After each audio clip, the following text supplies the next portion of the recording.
bringing you inside the USL Championship and League One. Segmer's got there, Marquinhos! He's been knocking on the door!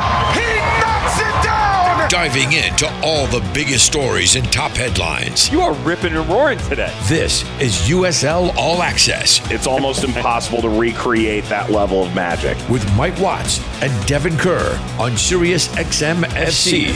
It's Tuesday night. It's USL All Access. And welcome into the show, everyone. There's going to be so many Devins, you won't know what to do with yourself tonight.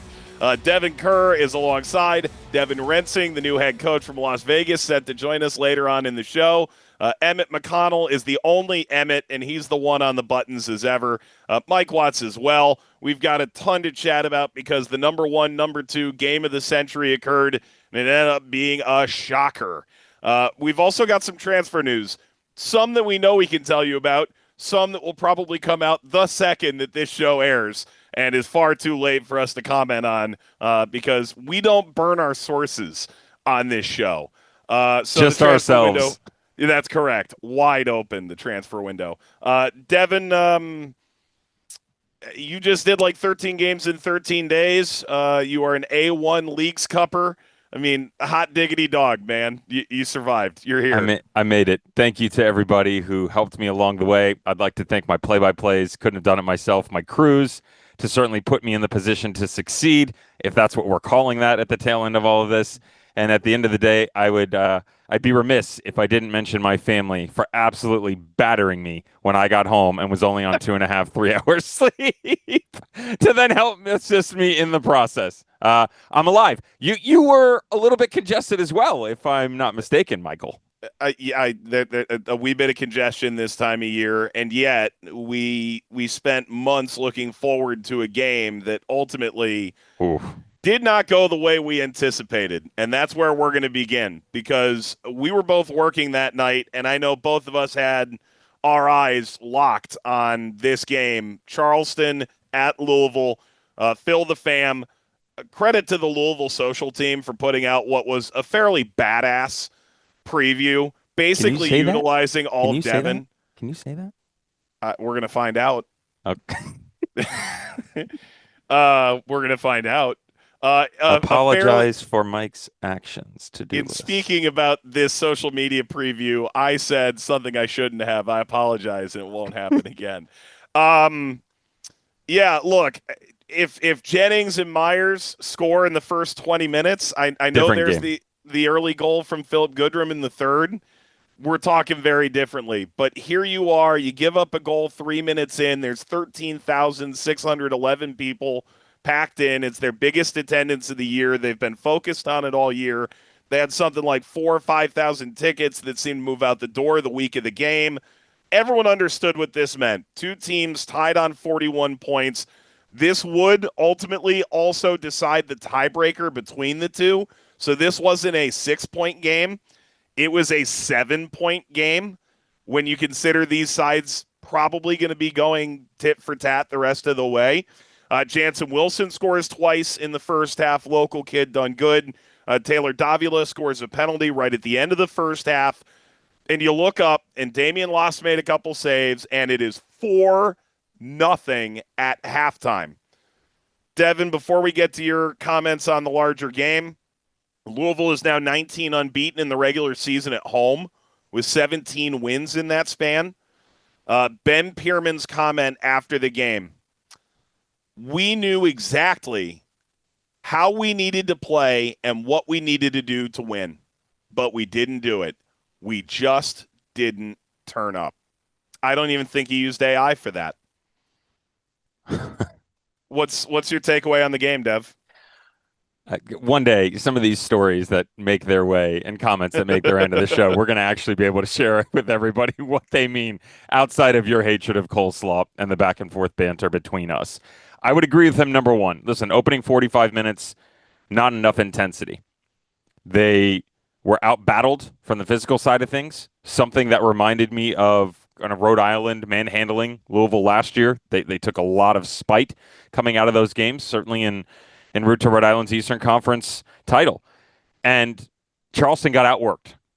That's that. Are there tactical issues?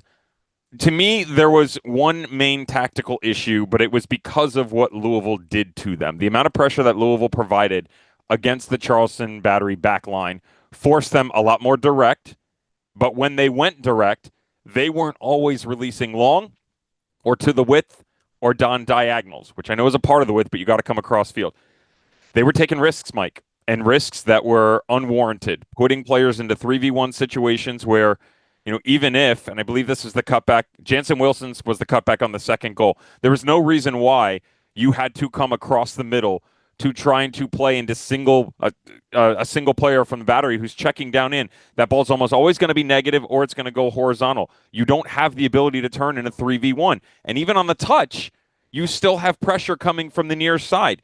You force yourself into your own mistake that then exposes a high line from Juan David Torres that allows the space into the corner. The back line really struggled, especially at the outside back position. That's why Ben Pirmann yanked them both at the end of the first half and brought in new defenders. And they struggled in the midfield. There wasn't enough aggression coming high. And on that specific goal, they did not track back. Landry and Aaron Malloy did not do a good job tracking back. And that's the intensity that I talk about. I'm not taking anything away from Louisville. If you think about the opening goal, Mike, Louisville plays long, right? It's a good ball in the sense that it's going to relieve defensive pressure. It's going to move the line higher. And you are at least going to give yourself a chance to go win a 50-50. But no one does. And instead, you get Dos Santos standing there wondering, hey, exactly who's going to go jump at this, even though positionally I'm right where I need to be. Joey Apenunu doesn't commit at all. And then you look at the positive side. Aiden McFadden, who comes up over the top. And that ambition to go win the first and the second and the third ball is why Louisville won this game. They didn't win the second half, but the first half was unfreaking real, where I texted Danny Cruz in my video review, and I just went, I'm halfway through this game. This is insane what I am watching. He did say wait till the second half, which we'll get to in a minute. But an incredible performance nonetheless. You nailed the ramifications on the backside outside of just the loss. And what you have to think sets up for a ridiculous Eastern Conference final, also extending the challenge for anybody out there to recognize that it doesn't have to be these two teams. Feel free to step up to the plate and go challenge them. Yeah, let's chat about that for a second, because the second half of this game is a reminder whether the game's in Louisville or Charleston at the end. And it's now, call it a 3.5-point lead, right, in the East. There's a ton of time left.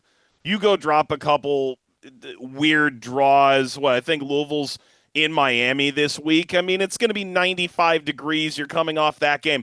That is the easiest banana peel to slip on that the league has ever dropped, right?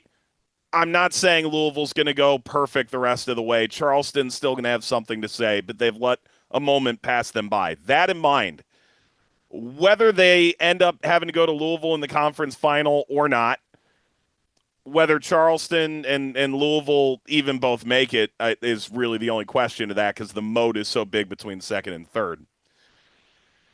They're going to give them a game. Let's not act like this 4-1 margin is proof of how far apart the teams are. It's just the beauty and also the nature, the negative nature of this game, that it can get out of hand really fast, right? The second half proves Charleston's right there. And 100%. If they've been up to it, they've been up to it from the beginning. We're having a different chat. If those two goals go in, we're having a different chat. And again, you can look at two sides of it, right?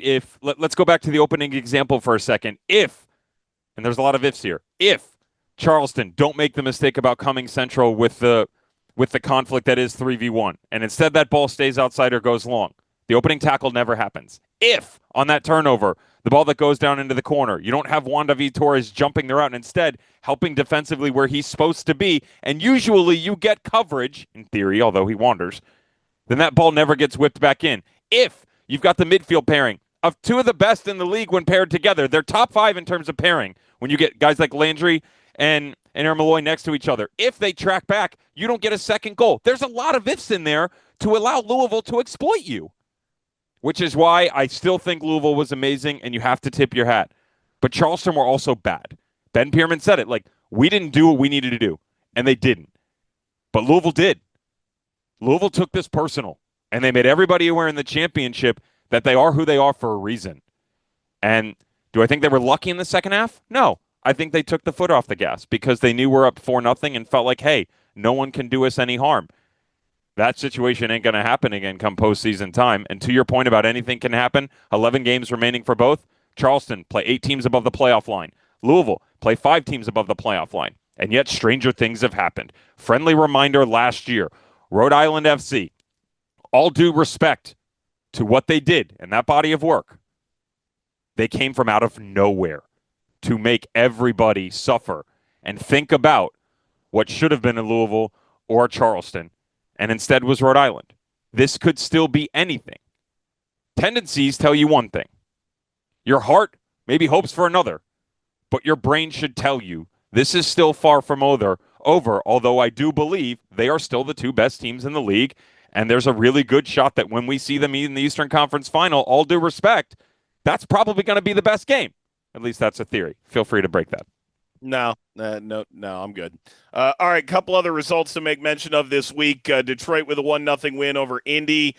Enormous victory for them. It comes after Maxi Rodriguez, of all people, scored the winning penalty on Wednesday night. A 1-0 loss to Rhode Island. Indy go below the line, but they do have 2 games in hand on Rhode Island, who move above. Detroit remains in 6th. Hartford, 2 wins. And don't look now, 2-0 Miami on Wednesday. 4-1 in Birmingham on Saturday. Dieng with 2 goals in a 3-minute span, 3 goals in stoppage, but it made it 3-0, 4-0, 4-1. Hartford is above the playoff line, 7th place. 2 points from Indy and Miami, and only 6 points away from Loudoun in 4th. I'm not saying they're getting there. I'm just saying they look as good as they ever have in the championship. Dev, couple other results to keep an eye on. Tulsa, 5-2 over New Mexico. Goals from 5 different players. Actually went into halftime down 2-1. New Mexico has 70% of the ball. Tulsa strung together 216 passes.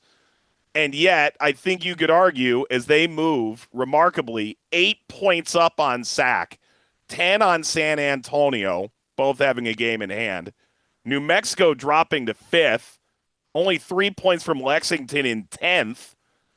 This was a pretty typical Tulsa game.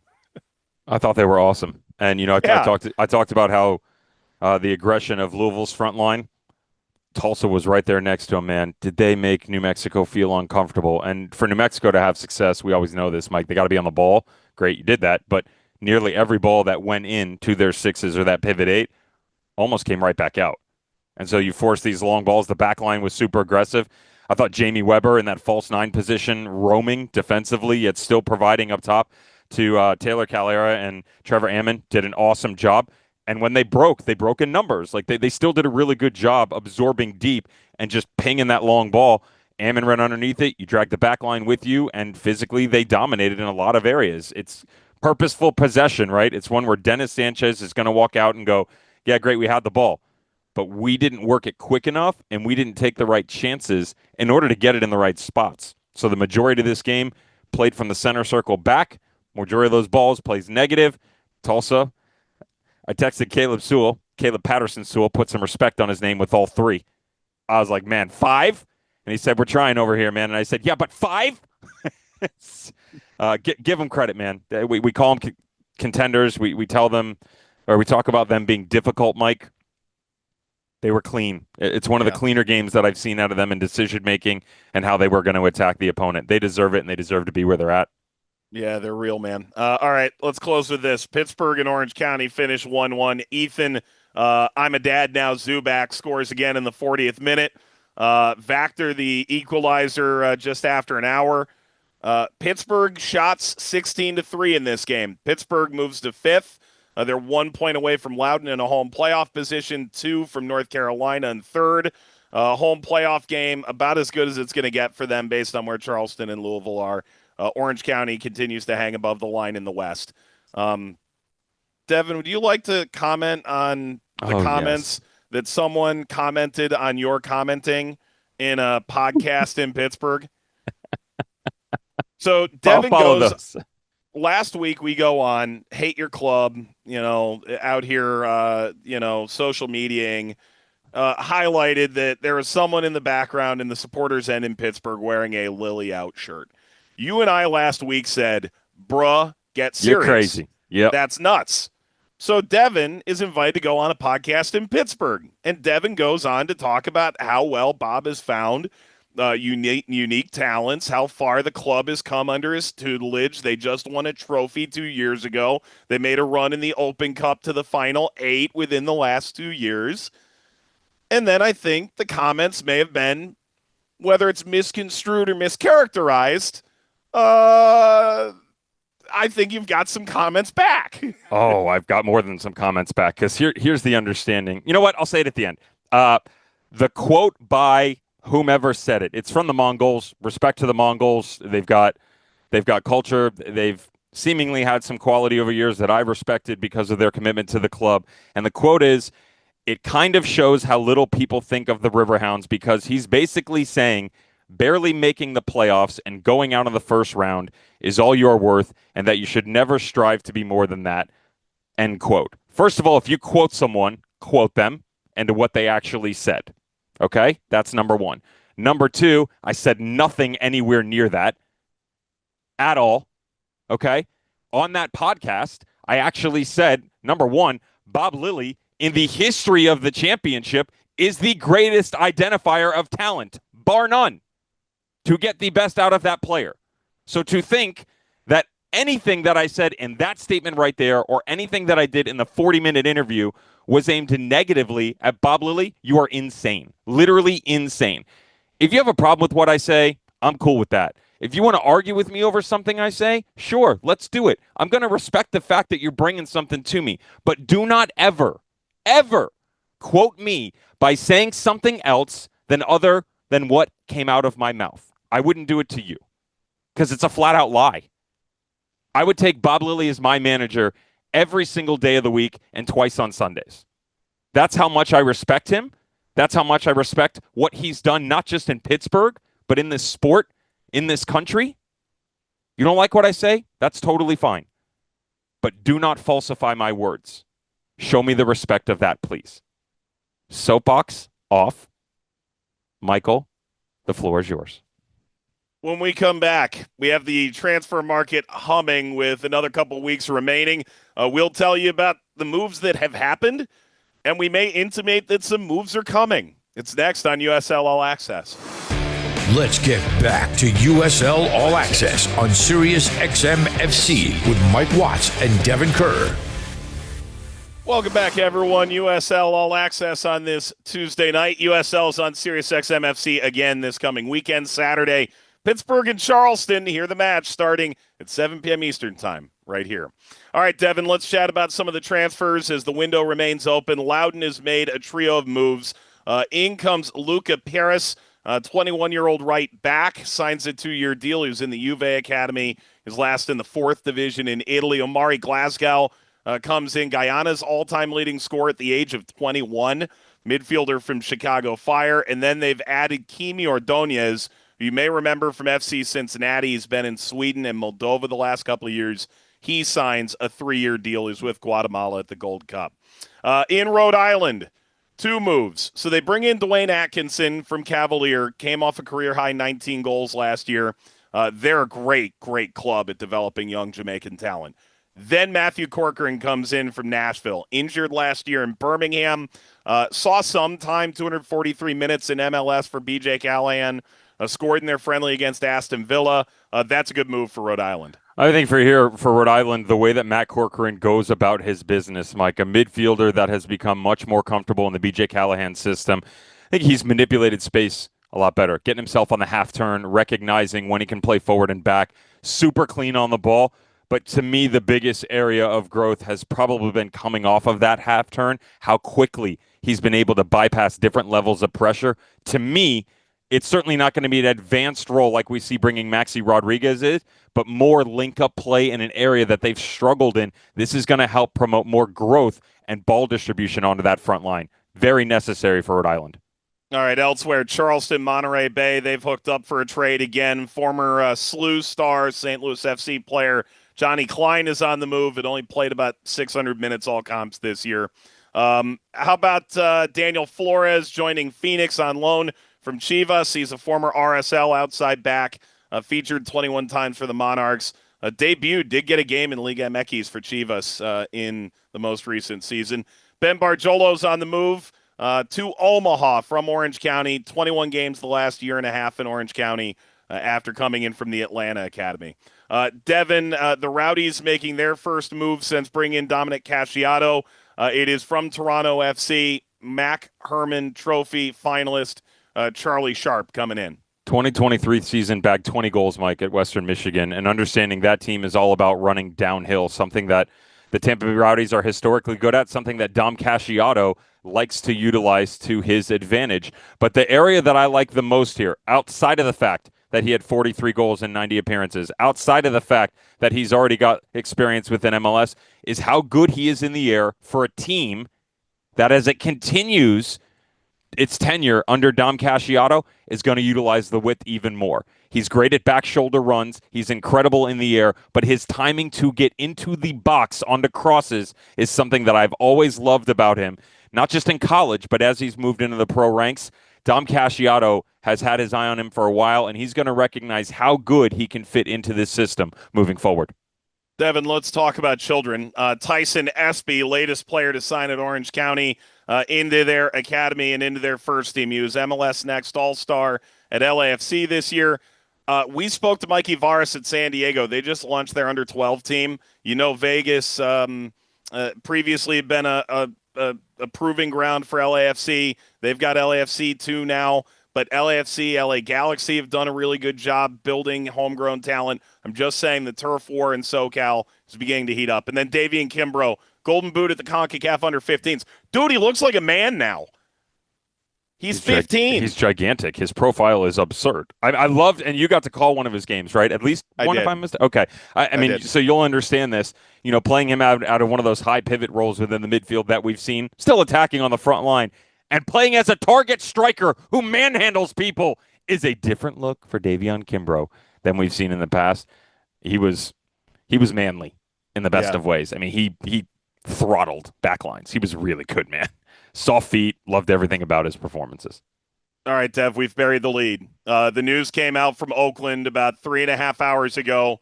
They have acquired Danny Trejo from Birmingham. I'm just going to give you the floor on this. Guy who starred at Vegas, numbers never quite followed at Birmingham. I mean, this kid's ton of talent. Started Phoenix. I mean, goodness gracious, what a move for the Roots. Yeah, this is... Look, they certainly had to open up their pocketbook. There's no doubt about that. Danny Trejo demands a lot in terms of the finances, and I would say the club is going to demand a lot out of him, kind of one of those put up or shut up moments where you're looking for the performances that were 30 goals in 2 seasons in 22 and 23. That's when he went from Vegas to Phoenix Rising, that he helped push that team to a title. Manuel Arteaga was a part of that as well. I think the system is very similar in Oakland in the sense of how the setup is, not how Juan Guerra played, but you get him on that front line, Petar Wilson. They have pieces that can help usher this thing forward. They've needed a piece to really light it up. Everything sets up for him schematically to be able to go and attack this thing and bag double-digit goals down the stretch. I got to make sure, if I'm the head coach, that I'm instilling in Benny Fellharber, that I'm giving that young man as much confidence as possible, because it hasn't exactly been all roses and perfume in his return to United States. Feed him early. Make him feel comfortable. Give him the idea that he is the most important thing, because you've surrounded him with the players that can do it. And let this kid go off, because he's got that kind of talent within this league. Yep. This is as big a trade as I think Oakland has ever made. It's whether it ends up making them a contender or not, I don't know quite that far, but time will tell. All right, when we come back, Las Vegas has a new head coach, Devin Rensing, coming in from Charleston, where he assisted Ben Pirmann. You're going to want to hear about where he wants to go, and also Devin maybe needs a nickname. We're back in a moment on USL All Access. Giving insight to all the biggest moments in Championship and League One. This is USL All Access on Sirius XM FC with Mike Watts and Devon Kerr. Welcome back, everyone. It's USL All Access on this Tuesday evening. The USL on CBS Sports Network, presented by Best Western, returns to Cary on Friday night. North Carolina FC welcome Detroit City. Coverage begins 6:30 p.m. Eastern Time on the CBS Sports Network. All right. Last week, we brought up the news about Las Vegas. They've brought in Devin Rensing as their new manager. We teased that he's coming on earlier in the show. He was at Charleston and Memphis with Ben Pirmann and led them to practically unparalleled heights within the championship over that span. He's previously coached at the collegiate level at Stevens and California Institutes of Technology. Great record there. And he's been around the league for a while, and finally his chance to jump into the lead position in Vegas. Devin joins us on the show. Devin Kerr. Devin Rensing also joins the show. Devin, I'm going to admit this is pretty weird, having two Devins. I've never – this whole thing is going to be a really weird interview. I'm just going to have to call you Rensing. That's quite all right. It's a little strange for me as well. I will happily bow out of the way, by the way. That man carries far more weight than I do. You call him Devin and just come up with some other moniker for me. Please just don't make it very aggressive and negative. All right, bedwetter. That's an ESPN joke. Anywho, look, Devin, congratulations on the position. What's it been like sort of jumping in midstream to Las Vegas? And there's a lot of work to be done, but a ton of talent in that group to get it done this year. Yeah, it's been fun. It's been hectic. I mean, these positions don't come up often. And so when they do, you kind of jump at the chance if you can. And it was an opportunity. I just wanted to do it. I was ready for it, and it was time. And I'd left on a drop of a hat. Charleston were very gracious in allowing me to pursue this. And since then, it's been hectic. Just flying, moving. I'm expecting my car to be delivered any moment right now. So, but it's been great. It's been a great transition. To be fair, on the lead into the call, everybody in the interview, Coach, that's what we'll lead with. Coach Devin Rensing mentioned that he had an important call today. And here I'm thinking like, maybe there's some other interview or something. You need your car. I mean, that makes perfect sense. Obviously, you're going to need that to get your job done. I want to backtrack here a little bit. I want to go into your background a lot within the interview, Devin, to be fair. Started college at Forest Park Community College in St. Louis, then transferred to Eastern Illinois, where you got your degree in sociology. And I'm going to give people a little bit of a heads up. His background includes a stop at Harvard. So I figured I'd stop by Harvard too. It's the only way they're ever going to let me anywhere near it. Sociology is the study of society, of the social frameworks within which we live our lives. It is the study of social life at every single level. That is from the Harvard landing page that ends in .edu. You watch the social network. It's the hardest ending to an email address you will ever get. So take that as it is. How does this apply on a daily basis in the best of ways to the footballing world and everything that you've experienced in soccer? Out of all the questions I was expecting, that was not one of them. How does sociology relate to soccer? I do not know. It's a study of groups of people. You know what I mean? Yeah. So I guess that's a big one. It's going back a long ways to my sociology days at Eastern Illinois. So to tell you the truth, I don't know. I'm 0 for 1 with questions. You're good. Let's go into the background a little further. So Mike mentioned certainly Charleston and Memphis within USL Championship. Your head coaching experience at Stevens and California Institute of Technology. I think there are some other notable stops. Tim Linehan and Northwestern, you were there prior to arriving in Memphis. You also were at Colgate. You were at Harvard. At the state level in the youth ranks, Arkansas ODP. I'm curious that understanding we don't know what the head coaching experience looks like in the future for Vegas. Have you had a favorite stop? And if so, why? No, they're all unique in many ways. I mean, my first stop at Loyola Chicago as a volunteer coach for Brendan Knights, and Tim McBride was the assistant whose father I played for at Forest Park, Pat McBride.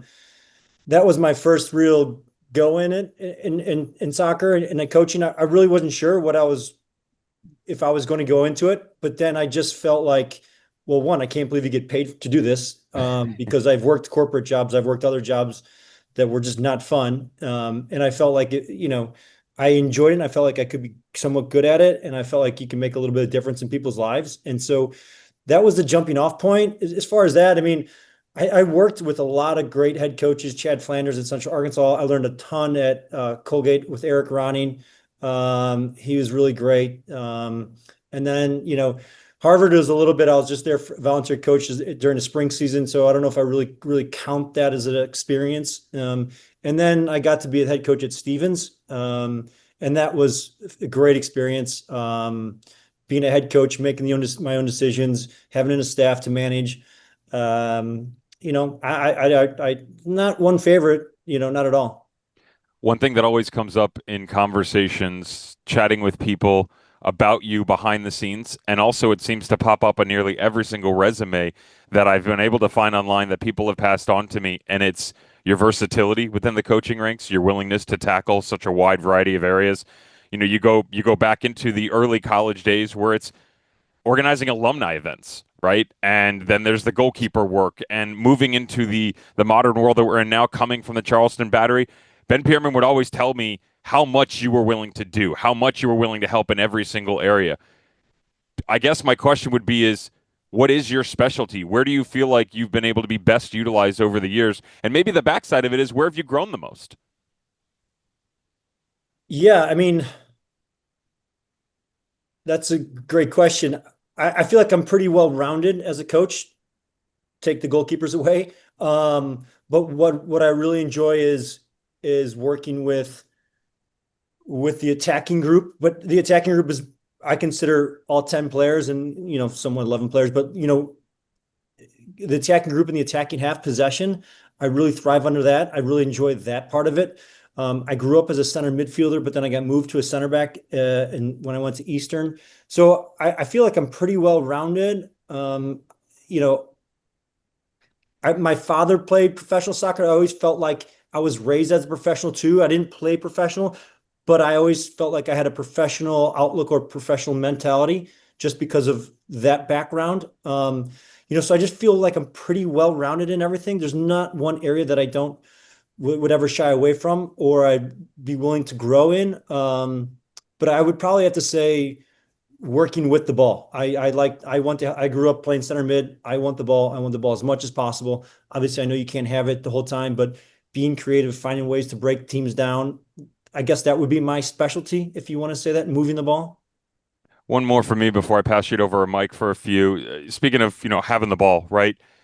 It's hard to argue that in global football, a place like Spain is better. There are a few, but top 2, 3 controllers of the ball, the way that they control the field, manipulate it. You had an opportunity to go there. You're in your master's degree from, I loved the way that this broke down because it's a word that I struggle saying, Universidad. It's a university, but it's in Spain, and I get it. At Real Madrid, and the specific degree was soccer identification and development and talent. Can you maybe walk us through what your experience was like there abroad? And although maybe some time ago, how it affects your experience now in the modern game the most? Sure. I mean, basically what that degree was, we would go and visit professional clubs and they would kind of give us a synopsis of how they built teams from the ground up or their recruiting philosophies, really from under 10, under 14 to under 20 to all the way to the first team. So we spent a week in Netherlands where we visited AZ Alkmaar, who's the other ones? Ajax. So, in PSV Eindhoven, and these are great opportunities for us to learn about how these teams operate, how they recruit players. We spent time in Atletico Bilbao. A lot of teams came and visited us and explained to us in the classroom. Obviously, we went to Real Madrid for a week and saw how they developed players and what their model was. And then I actually had to write a thesis, and my thesis was how to build the professional soccer team. So I would look back specifically towards the United States and MLS at the time. What are the components to make a great soccer team? So I would look back at the history of all the winning teams in the MLS and European teams and see if there's any sort of a connection of how you built a team. And there was. And so I wrote an 80-page paper digging very, very deep into that. And while I was there, I started to scout for Sporting Kansas City. I reached out to every MLS team begging for a job, and some got back to me, some meaning like 2 or 3.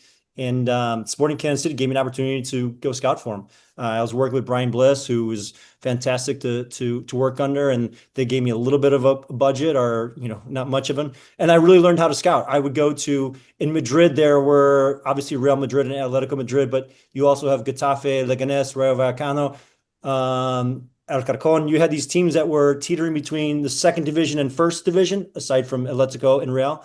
And I would go to 3-4 games a weekend, and I would just take notes and take notes. And I sat in the section with other scouts from, Frankfurt, PSG. And I would ask them questions, and I would just be a sponge, and I would just write and take notes and take notes and take notes.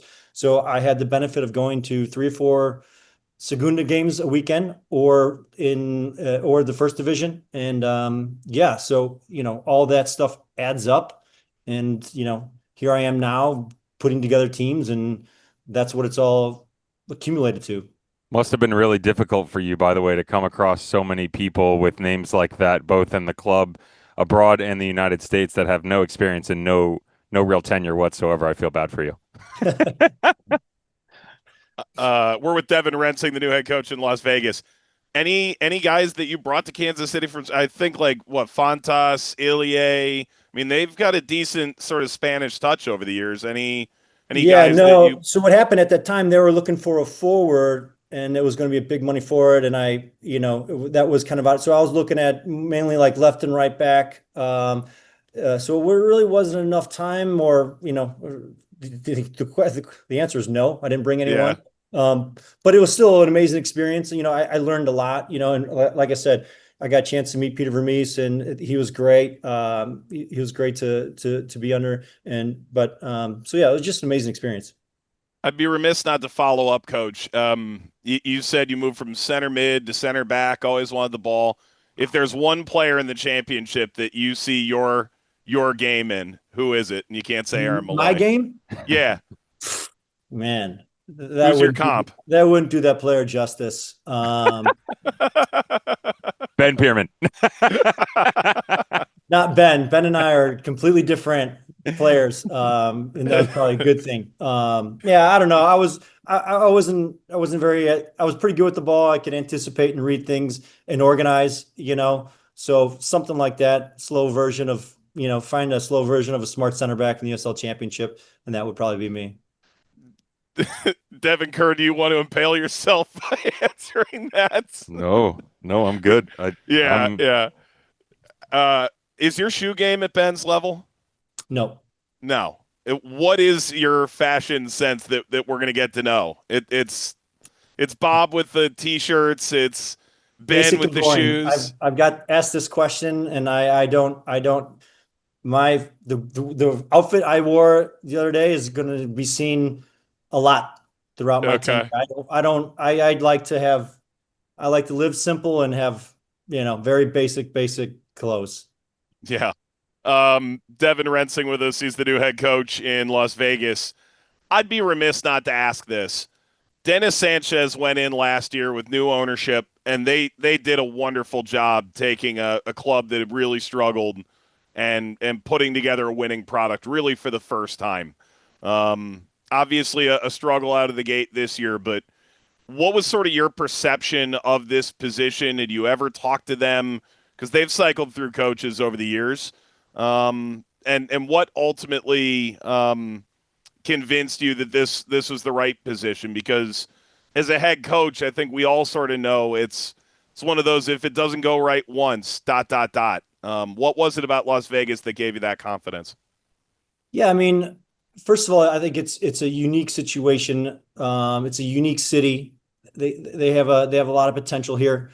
And in all reality, if I'm getting my first head coaching job, it's going to be in a situation where I got to go in and try and make them better, And I just felt like this was my time. I've accomplished all I kind of wanted to accomplish, and these opportunities don't come up, and this opportunity came up, and I had a chance to speak with Gian Leonardo, and I just thought they want to do things the right way. They want to move this club in the right direction, and I just wanted to be a part of it, So I walked into a good locker room, and it was definitely some changes with tactics, and I think that we could certainly need to upgrade in certain positions, but that's just all part of the process, So really, it's just about the potential of this club, an amazing city. Working with Jose and Gian Leonardo is unique.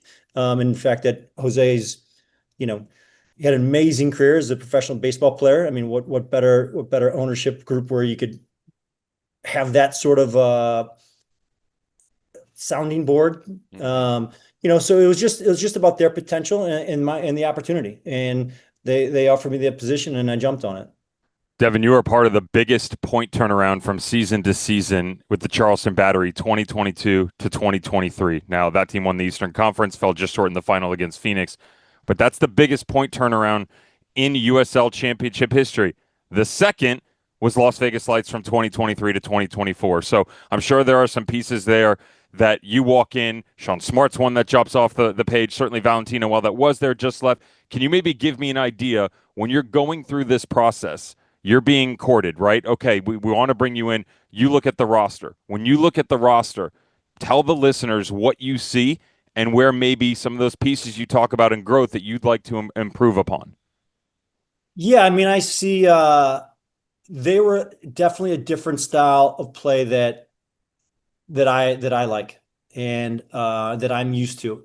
And I also feel that if you are a club, I think that it's important to play proactive attacking style of soccer.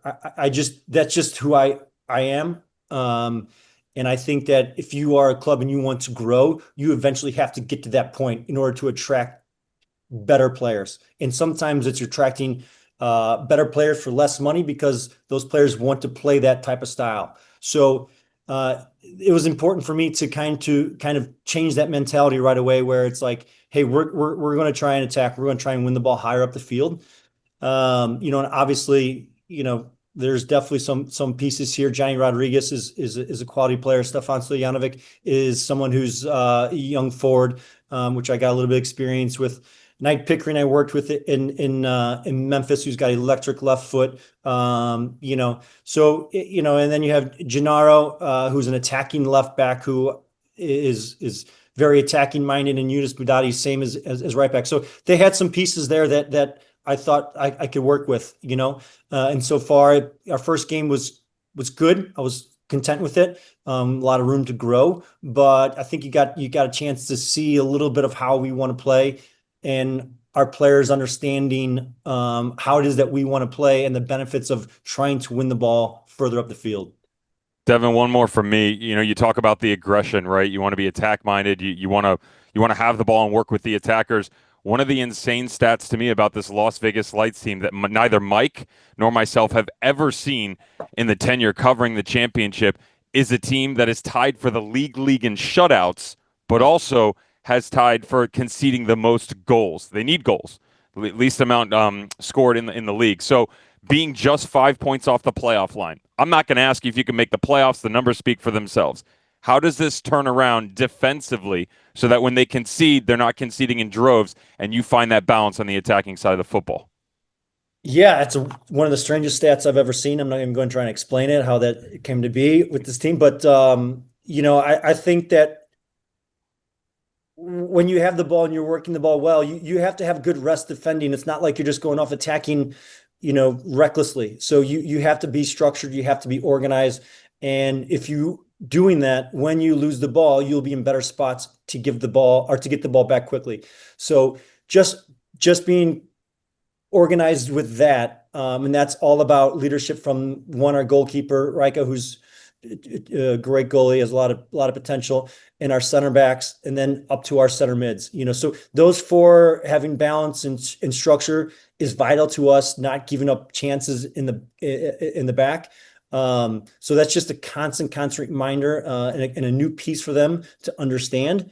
So that's kind of where we're at right now.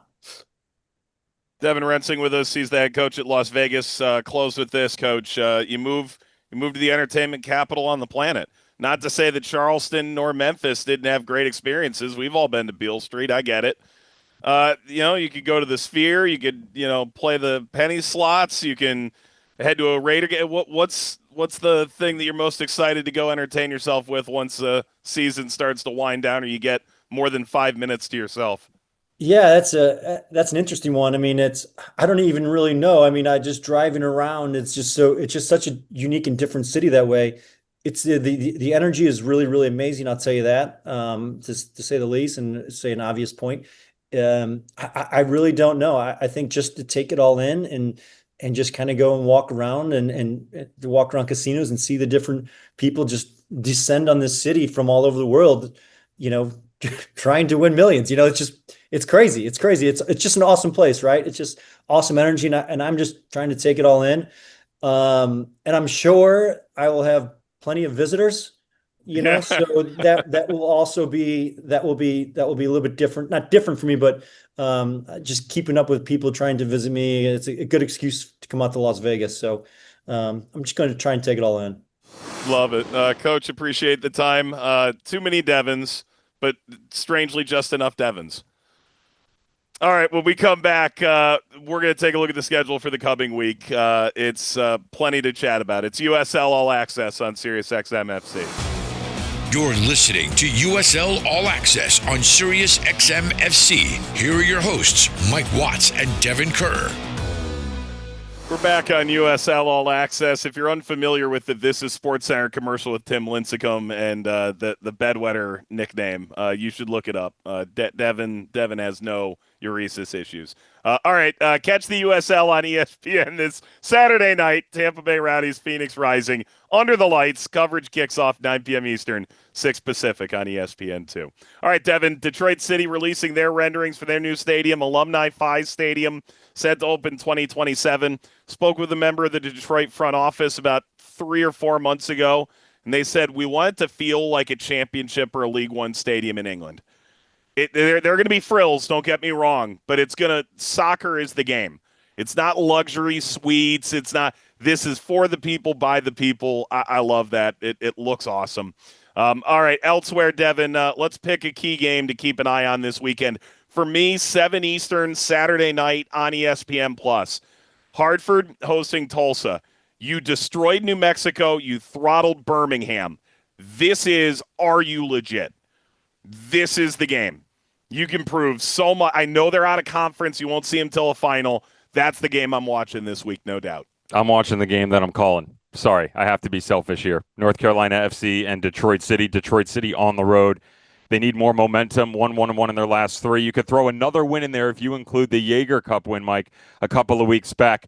Michael Bryant, love the move to center back. Think he has taken a ton of responsibility. We referenced that a few weeks back when it comes to identity and the pairing next to Shane Wheat. To me, those two have kept it dense in front of them. 2 shutouts in their last 3 league games. A return to the vision of glory that was. Devin, what network is that on Friday at 7:30 p.m. Eastern? I believe it's on CBS Sports. Oh, Network. Network! Yeah, that's right. Dev, is there another team about to make a move? Oh, the Western Conference is about to get a solid striker, and I got to say, Colorado Springs, Stevie Hogan, James Chambo, Alan McCann, I tip my hat to you. I am salivating at what is about to come into the West and make every backline feel so bad. He's been here recently. He's got 80 pro goals at a wide variety of stops in this country. Just kidding. Around the world. I got a little bit too excited there. The reckoning is near, my friends in the West. I told you all the opportunities they're creating. They're about to get someone that is going to, in theory, tear you apart. Get ready. Devin, did you learn anything? I learned that I like my name a lot more than I did with the addition of Devin Rensing into the Vegas head coaching spot. Yeah, I learned there can only be one on this show. For Devin, Emmett, Mike, we'll talk to you again next Tuesday night. So long, everybody. This is USL All Access. If you missed any portion of the program, listen back anytime on the SXM app.